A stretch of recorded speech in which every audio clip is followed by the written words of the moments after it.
Hey guys, how's it going? So today we are going to be making green chili. This is just already diced up pork from the store. It tends to be a little bit less expensive. All right, so we're gonna season this. We're gonna use some Clark seasoning, which is just a local butcher shop here. They make their own seasoning blend. It's called Clark's. It's really good. If you don't have that, just you can use, a seasoning salt. So I'm gonna put some salt in here, a lot of black pepper. We're going to cook this in our crock pot, but we're going to start it on our stove just to get a good sear, little brown bits on our meat. And then we are going to saute our veggies in here a little bit too, so that we get that nice sauteed flavor. So I used my broiler to roast my Anaheim peppers. So sometimes I'll use just all Anaheims, but the grocery store did not have very good ones. Just given where we live, sometimes it's hit or miss, and sometimes they don't even have them at all. Use whatever kind of green peppers you like. Growing up, most of the time, my mom would make this with green bell peppers because we would not have these available unless it was summertime. So I'm just going to peel the skins off of these because they are tough. Very waxy. So if the pepper has a very waxy, tough skin that you cannot chew through, digest, just go ahead and turn your broiler on in your oven on low, not high, because you can burn your whole house down pretty quick. So I just do low. It takes maybe just a couple minutes more without the risk of starting it. I mean, you can still start stuff on fire, undoubtedly. Don't leave your oven when you're broiling things, basically.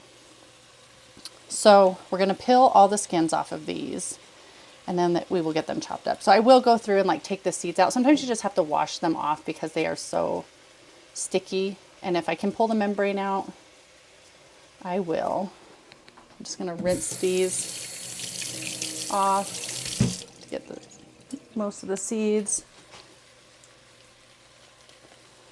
Oh, and I just stick them. Back to what I was doing. So I put them under the broiler till they get a nice little blister on them. Then I put them in a Ziploc baggie and zip it shut, and I let them steam themselves in there. And then I'm just going to do a rough chop on these, but that makes them peel really easy if you do it like that. Put them in there when they're really hot, zip it closed, and let it sit for 10, 20, 30 minutes. You can see it. So you want to get little brown bits like that. That's really going to give this a lot of flavor. We're just going to pop our meat into our crock pot. Olive oil to our pot. We're going to put in our diced onions. So I use two medium onions, but you can use, if you have a big one, that would be plenty too. And then we're going to put in 3 diced bell peppers, green bell peppers, and our Anaheims. Our 4 Anaheim peppers that we diced up after we roasted. So we're going to put this in here. I'm also going to sprinkle in our seasonings, just all over that. And then we're going to hold off. We'll add our garlic here in just a little bit. So we're going to go ahead and get these just sauteed just a little bit. I've been sauteing for about 5 minutes now, so now I'm going to add our garlic just down in there so that it actually can saute and put a little bit more oil down in there. And get in there. So we're going to do a couple, I would say like a tablespoon-ish of chicken bouillon, or you can use chicken broth. I just happen to have that. So I'm going to use that. So there's 2 cups of water. Let's see. We just want to cover our vegetables. So that's about 4.5 cups of water. And now we're just going to kind of mix all that in. We will adjust seasonings later after this cooks for quite a while. I will probably end up adding more cumin because I like a lot of cumin, and I started with a couple teaspoons, but I'm pretty sure I'm going to want more. But for now, we're going to start cooking this. We're not going to add any more salt or anything right now. We're going to give it time to develop its own flavors as it cooks. So we're just gonna cover that. We're gonna put it on high and we are going to let this go for about 6 to 8 hours, more preferably 8 hours. Okay guys, so this has been cooking for several hours and I've stirred a few times and I broke up a little bit of the meat.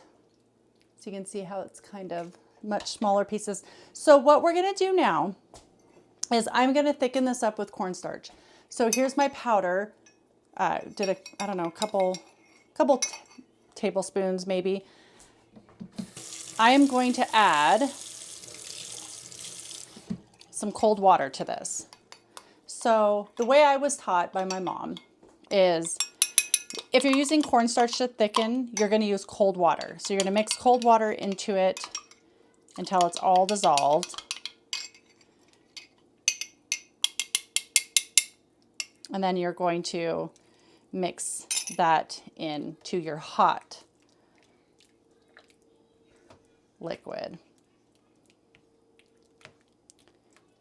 So you can see that that thickened it up. And that's probably as thick as I want it. I'm still going to cook this for a while, not super long time. It's almost done. But I'm going to let this cook now with the starch in there, now that I have it thickened. You can kind of see that that's thick. It's not watery. So we're going to let this go for about, I don't know, 10, 15 more minutes, and then we will go ahead and serve this up, and I'll show you how we'll do that. All right, guys, so let's get some of this delicious green chili. So I did add a tiny bit more of cumin, a little bit of salt and pepper, and a little bit of red pepper flakes. I don't like it super hot. Just as I'm getting older, I have like such a hard time with like super hot. Oh, it's just no bueno. I'm gonna put a couple little sprigs of cilantro. Did you guys ever see that video a long time ago? It was like cilantro. I loved it. Okay, anyways, I serve it with some warm tortillas and you just dip in and voila, it's delicious green chili. Bye-bye.